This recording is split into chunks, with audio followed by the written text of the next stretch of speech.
I want to create the framework going forward here that you understand that you're being misled by conservatives, conservative influencers, MAGA South, MAGA North, however you want to paraphrase it. And you have to understand that right here, Charlie Angus, which is MAGA South, and then I'm going to pivot to not MAGA South, but a centrist party influencer off YouTube, Midas Canada, which is Charlie Angus, NDP, and then we're going to go to the American version that started before this Canada version under Ben Meiselas, lawyer, professor at a California university, and they're providing a different narrative for the American public, and this is why you have to understand that history is being whitewashed. And if you look at the original formation of Canada, which is Upper Canada and Lower Canada, which became the provinces of Canada initially before the BNA Act of 1843 or Confederation of 1867, but William Lyon Mackenzie King, which was the grandfather of the longest-serving prime minister, his grandson, William Lyon Mackenzie King. So the original William Lyon King actually was part of the rebellion of 1837. And there was also that was in Upper Canada, which is known as Ontario, and then Quebec, which is Lower Canada. They also had a rebellion of 1837. So this is important history. So Charlie's doing a video on the Edmund Fitzgerald, but it's about how history is being whitewashed. But we're not going to go too much in depth, but I want you to understand where Charlie Angus is coming from and where I'm coming from, that you're being misled by the Conservative Party, conservative YouTube influencers at all, and other interests, especially Russian propaganda interests more than anything else, and some in China, but that's another story for another topic and another video. So let's go and pivot now to Charlie Angus. They will do it. It is their job. They will sit in the archives. They will write the books. They will give the lectures, but remembering is not a task that can be left to the historians, for you are obliged to remember as well. And you are especially obliged to remember, given the fact that it's not even the historians who are writing the history of these times. It's the spin doctors, it's the fake influencers, it's literally the offshore rage farms that are telling us what we know to be true isn't true. Now, before we get into the Edmund Fitzgerald, I'm going to say one other thing that's really fascinating this time. Books matter now. Ideas matter.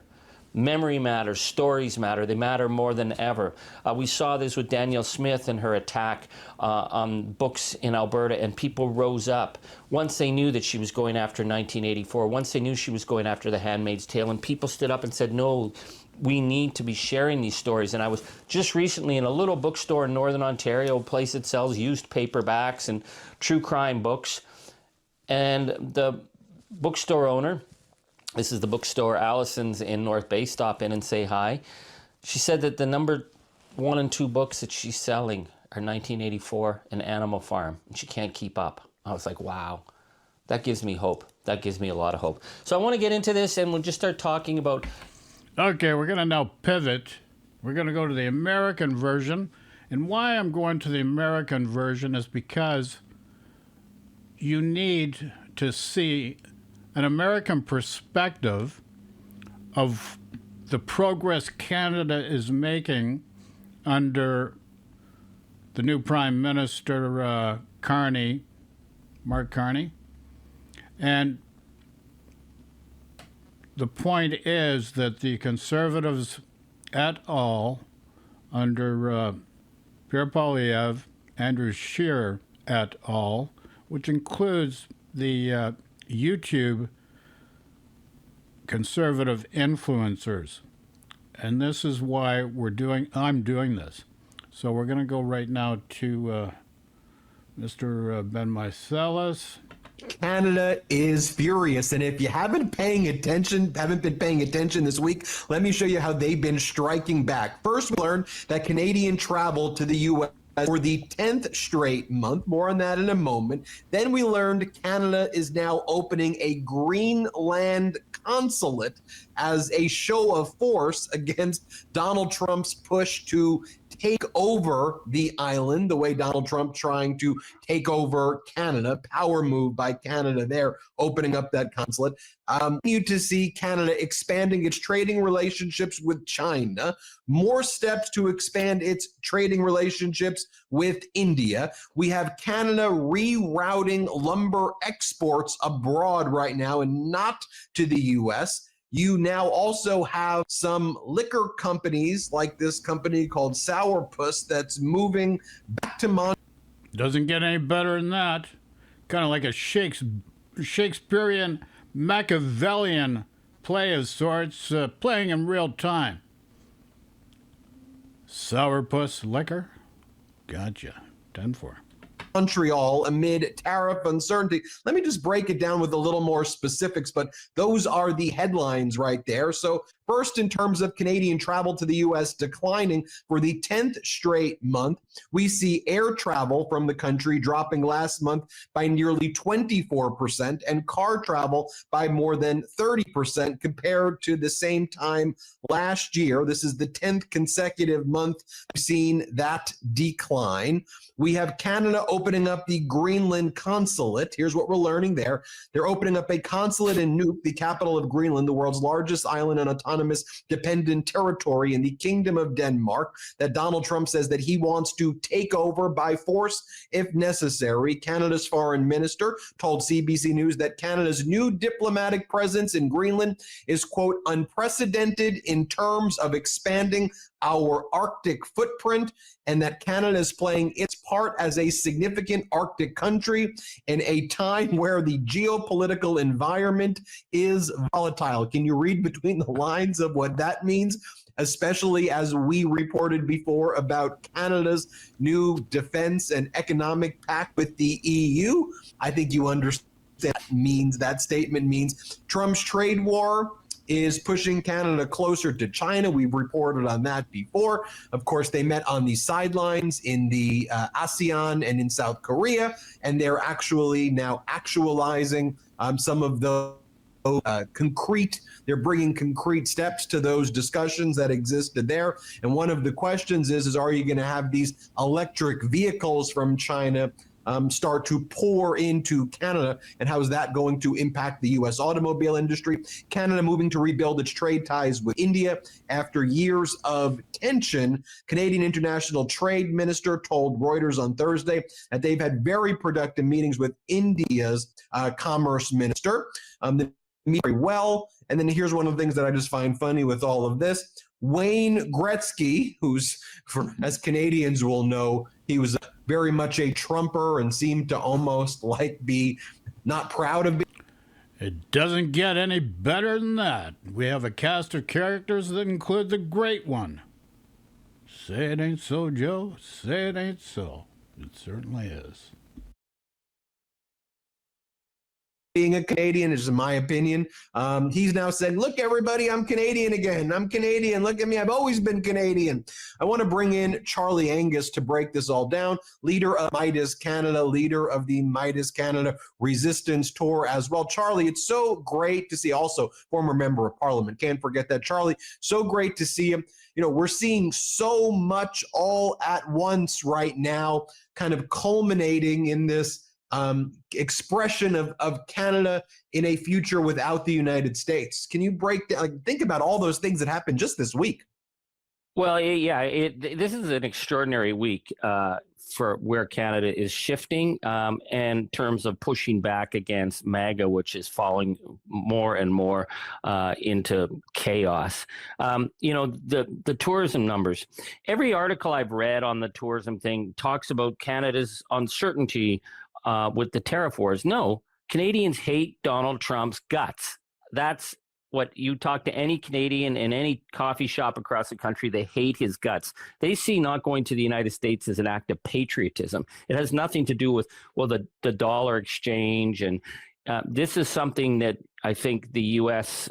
Tourism industry is beginning to understand. They've talked about the disappearance of, if you break it down into simpler numbers or break it down further, 320,000 seats that would have had passengers gone, billions now gone, and it's not coming back. This is the month where the snowbirds, this is where the seniors go to Florida, they go to Arizona, Quebec. Huge exodus usually from Quebec goes down. They're not going. And you're seeing across the board, this isn't just one region of Canada standing up. This is Canadians everywhere. Again, from Quebec out to the West Coast, to the Maritimes, saying we aren't going. And then where's the money going? Well, Air France, KLM Air France, which was, I guess, in a lot of financial difficulty, are saying they've got a 30% increase thanks to Canadian travel to Europe and European travel coming to Canada. So there's that. I think the Greenland consulate is hilarious, but it's also strategically brilliant. It's Okay, we're going to pivot away from this at this point because I want to make a few factors known. The important thing is the framework of how the economy from the federal government is structured to serve the people needs to change. And what is seriously flawed is the conservative policies of reducing, eliminating tax, minimizing government. It's historically never worked. It never really does work. And trying to compare a household budget to a federal government budget is simply ludicrous, because on a federal budget you should be using double entry accounting, same as a corporation for a company would use to create a balance sheet, whereas for a household use single entry, which is, I'll explain in simple terms, it's assets minus liabilities to give a net worth statement. A corporation, the household doesn't manufacture money out of nothing. A corporation, which does use double entry accounting to create a balance sheet and pro forma income statements, does not create money either. So it doesn't create money. But government creates money, and we have to use that money in a different way from the way we've used it before. And it's an asset. Everybody looks at the deficit as being a liability, but no, it's an asset, because it's an asset of the government, or it's a debit from the government side, but it's an asset on the people's side. And we need to lift people up, because this giving tax breaks and not fairly taxing in proper ways and letting corporations get away with what they're doing has worked to the detriment of the people, because all the outflows have been through conservative ideology, and a lot of it goes back to monetarism, neoclassical and neoliberalism ideology of balancing budgets and not having deficits. And this is where it's worked against the people, because you don't understand how real money works, how real money is being created. And that's the most important thing. And it's very difficult under the political climate, especially when you have the Conservative Party, their policies and their understanding of money does not serve Canadians. It's the height of ignorance, and you're yet to realize it. So that's where we're at. That's where we're going to. So I have no political affiliation to any party. People will say, Well, you're just a liberalist. All I care about is what's best for the people. I've got no, I don't have to wear a political party a badge of honor on my shoulder or in any which way. That doesn't work for me because the most important thing is how we help people, your neighbors, people in your communities, your province, your country. How it works to help people in a progressive, uplifting manner that doesn't leave anybody behind. It's a very simple way of looking at things, but in simplicity, we get genius. And this is what you have to try to encompass within your understanding and leave judgment and flow into understanding. And let's do what needs to be done to help everybody. So, love and peace to y'all. Questions, comments? By all means, throw in the comments section. Try to be civil. I know the propagandists and people that are thinking from the ego mind have a hard time doing that, but we'll try to accommodate all. So take care. Love and peace to y'all. Ciao for now. Canada, the U.S., two countries, totally different politics, but we share a border, a media space, and a lot of the same problems. I'm Michael